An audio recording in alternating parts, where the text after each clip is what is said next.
What if I told you there's a simple math trick that can predict exactly how long it takes for your money to double without needing a big salary, luck, or inheritance? Wealthy investors have relied on it for decades to build fortunes, while most people stay stuck in savings accounts earning almost nothing, watching their purchasing power slowly evaporate. It's called the Rule of 72, and by the end of this video, you'll understand exactly why your current approach might be keeping you poor, and more importantly, what you can do about it starting today. This isn't theory. This is the exact formula that separates those who build wealth from those who work hard their entire lives and still feel broke. Let me tell you about Gabriel. At 28, he was doing everything financial advisors tell you to do. Working a steady job, living within his means, saving $300 every single month without fail. He rented a modest apartment, drove an older car that was paid off, never spent beyond his paycheck. No fancy vacations, no designer clothes, no expensive nights out. Over several years, that discipline grew his balance into thousands. On paper, it looked like real progress. He was doing it right. But here's what Gabriel couldn't understand. Despite money piling up in his account, he never felt any less strapped financially. If anything, he felt more stressed. Rent kept creeping higher year after year. Groceries stretched further into his budget. Health insurance costs consumed a little more each month. Car repairs, when they came, were bigger than expected. The gains in his savings account weren't giving him breathing room because prices outside that account were quietly rising faster than his balance. His savings added up, but his purchasing power wasn't improving. It felt like running on a treadmill, working hard, sweating, breathing heavy, but staying in the exact same spot. And for someone who had faithfully followed the rules, that was deflating. Savings accounts only grow at modest rates. Even if you're lucky enough to find one offering close to 6%, which most don't, the outcome isn't impressive. If Gabriel started with $10,000 at 6% annual return, he'd wait 12 years for it to double to $20,000. 12 years? Just to see his money multiply one time. Think about that. 12 years ago might feel like yesterday. And in that entire stretch of time, your money only doubles once. But here's where it gets worse. If inflation runs even 3% annually, which is conservative compared to recent years, that supposed doubling turns into a much smaller real-world gain. Yes, the dollars go up, but what those dollars can actually buy, that doesn't keep pace. You end up with $20,000 that has the purchasing power of maybe $14,000 or $15,000 in today's terms. This is why so many careful savers feel like they're doing everything right but still falling behind. Safety without growth isn't safety at all. It's stagnation disguised as security. Gabriel thought his discipline would eventually buy him financial freedom, but the truth was his savings account had become a holding pen for money that wasn't working hard enough. Each deposit felt like moving forward, but rising costs were pulling the ground out from under him. That frustration boiled down to a question he couldn't shake. If savings isn't enough, what else is there? For Gabriel, the answer didn't come from earning more or taking risky chances. It came in a conversation with someone who pointed out a simple mental shortcut investors have leaned on for decades. A friend named Andreas shared something during lunch one day. A rule so straightforward you can use it on the back of an envelope, yet powerful enough to completely shift how you see the value of your money over time. This was the moment Gabriel heard about a two-digit number that explained everything. At first, it seemed too simple to matter, but it would reveal why his careful saving had felt like spinning wheels and how the same effort directed differently could change his trajectory. The Rule of 72. Andreas explained that this wasn't hidden in textbooks or reserved for experts. It's a two-digit formula that gives anyone a clear window into how money can multiply over time. For Gabriel, hearing about it sounded almost too simple, which is why it caught his attention immediately. Most financial concepts seem wrapped in jargon or spreadsheets, but this was meant to cut through the complexity. Here's how it works. Take the number 72 and divide it by the annual return you expect on your investment. The answer shows the number of years required for your money to double. That's the entire formula. No financial degree needed. Only middle school math. Take a second and try it now with a number in your head. Divide 72 by the return you imagine earning each year, and you'll see in an instant how many years it would take for your money to double. Let's look at an example with a higher return. Suppose you earn a 12% annual return. Using the formula, 72 divided by 12 equals 6. That means your money doubles every 6 years. Think about starting with $10,000. After just 6 years, that grows into $20,000 with no extra deposits. 6 years may feel like a long stretch, but pause and consider. 6 years ago might feel like yesterday. And for an investment, yesterday was enough time to turn 10,000 into 20. Now compare that outcome with a slower return. If you earned 8% annually instead, divide 72 by 8 and you get 9. In this case, your money doubles every 9 years. On paper, 6 years versus 9 years doesn't appear dramatic, but over the span of decades, the gap widens into a difference of hundreds of thousands of dollars. One more comparison to drive this home. At 6%, which is what a good savings account might offer, you get 12 years for a doubling. At 12%, which is achievable through diversified stock market investing over long periods, you get 6 years. That's half the time for each doubling cycle. And when you chain multiple doublings together over 30 years, that difference becomes absolutely massive. Here's why the rule of 72 is so valuable. It moves the conversation away from high salaries or lucky breaks and points directly to time and patience. Whether you're starting with a few thousand or a few million, the math applies equally. What matters is the rate of return and how consistently you let compounding work in the background. For Gabriel, this realization was freeing. His modest income wasn't a limitation. His real obstacle had been not knowing how to measure growth in the first place. This perspective puts control back in your hands. Instead of looking at wealth as something mysterious or out of reach, you can actually predict, not guess what steady returns accomplish. If you know your average yearly return, you can estimate how your money expands. And while it's an approximation, the accuracy is good enough to frame decisions in a way that feels far more concrete than blind savings. For Gabriel, the shift was immediate. No longer did he view his savings account as an endpoint. Each dollar he invested became part of a timeline heading toward the next doubling. Each block of years was another milestone, bringing him closer to building real momentum. Suddenly, compounding wasn't a vague concept described in abstract terms. It became a series of predictable steps he could track and trust. The real strength of the rule of 72 sits in how powerfully it reveals compounding over time.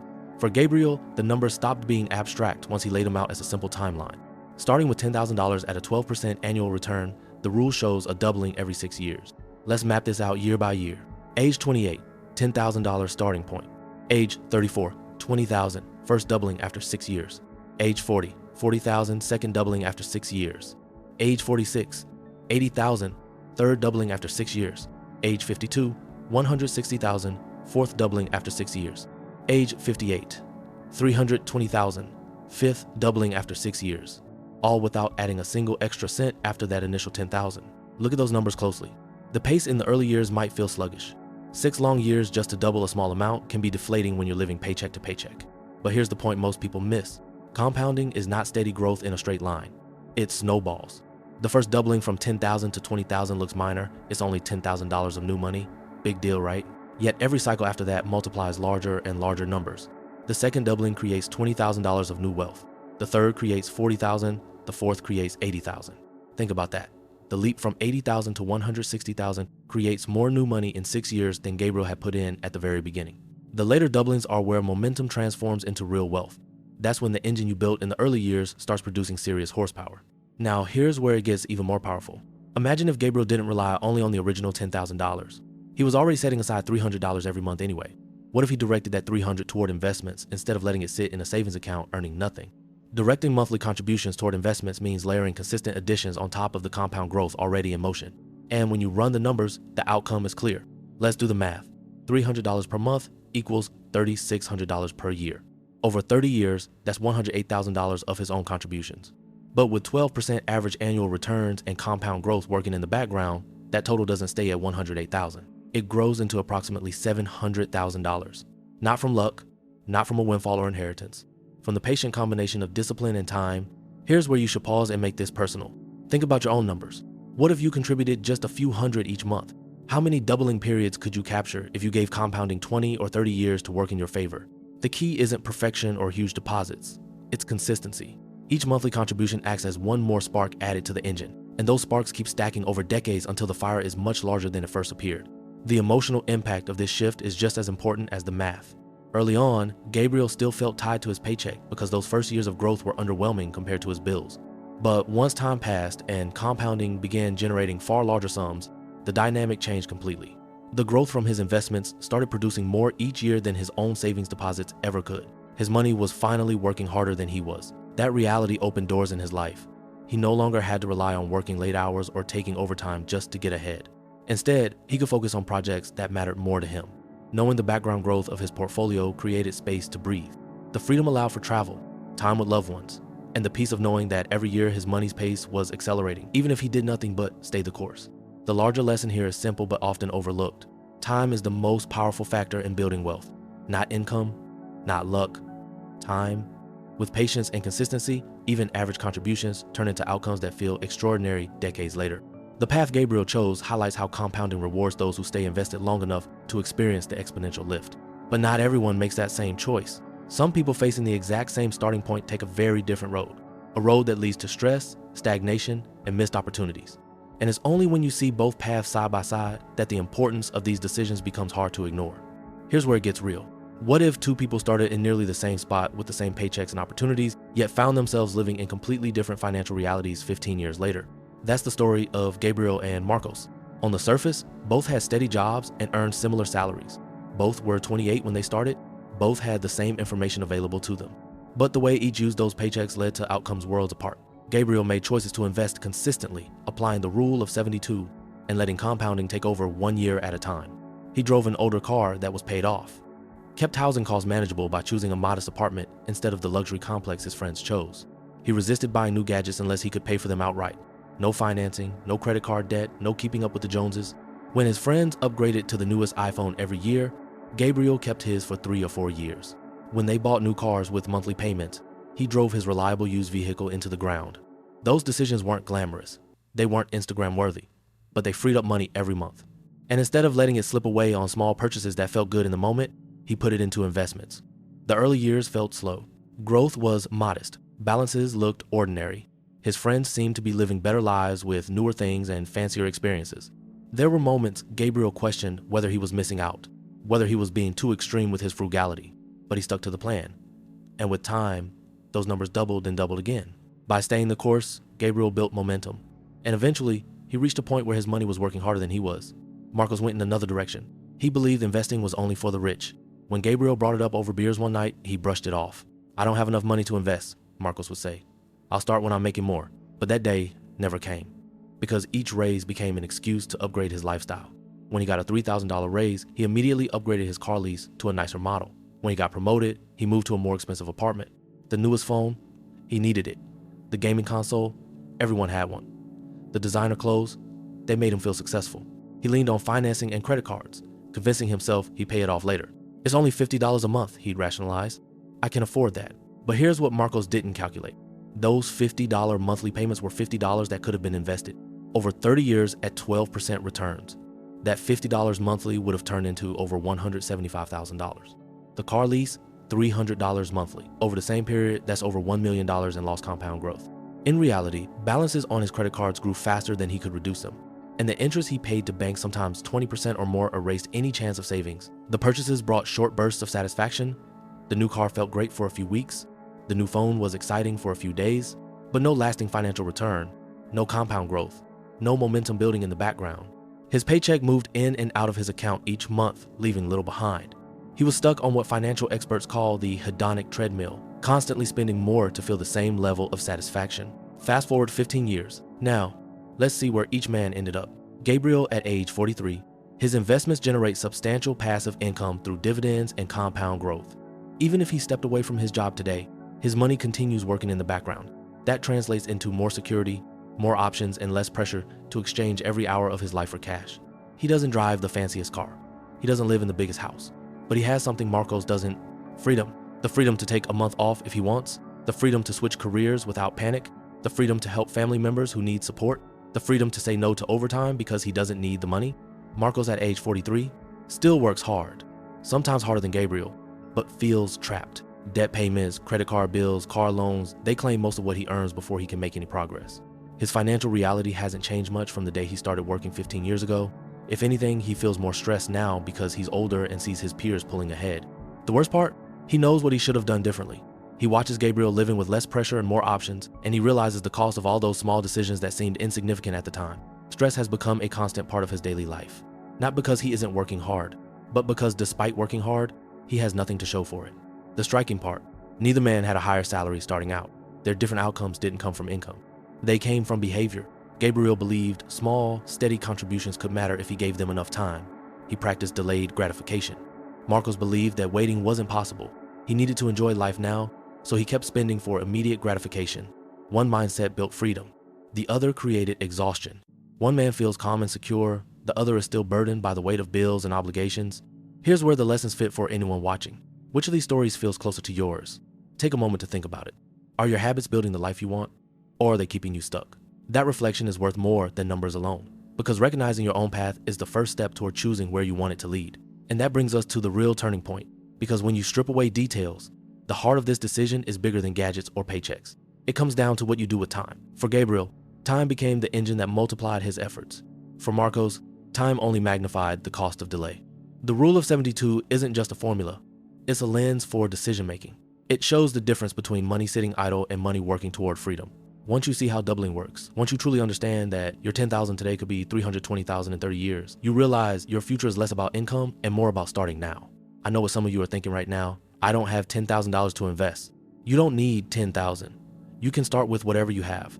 The principle works the same whether you start with $100 or 100,000. I don't know where to invest. Low-cost index funds that track the broad market have historically returned around 10 to 12% annually over long periods.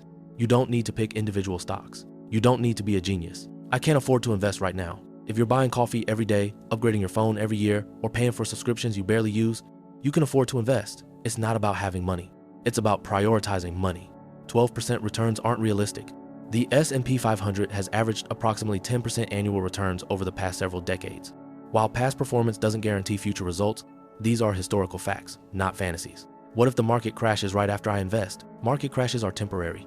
Over long periods, markets recover and reach new highs. If you're investing for 20 or 30 years, short-term volatility is irrelevant. In fact, crashes give you the opportunity to buy more shares at lower prices. The best first move is simple. Open an investment account. Many brokerages let you start with zero minimum balance. Set up an automatic transfer from your checking account to your investment account. Even $50 per month makes a difference. Start with a simple, diversified index fund, something that tracks the total stock market.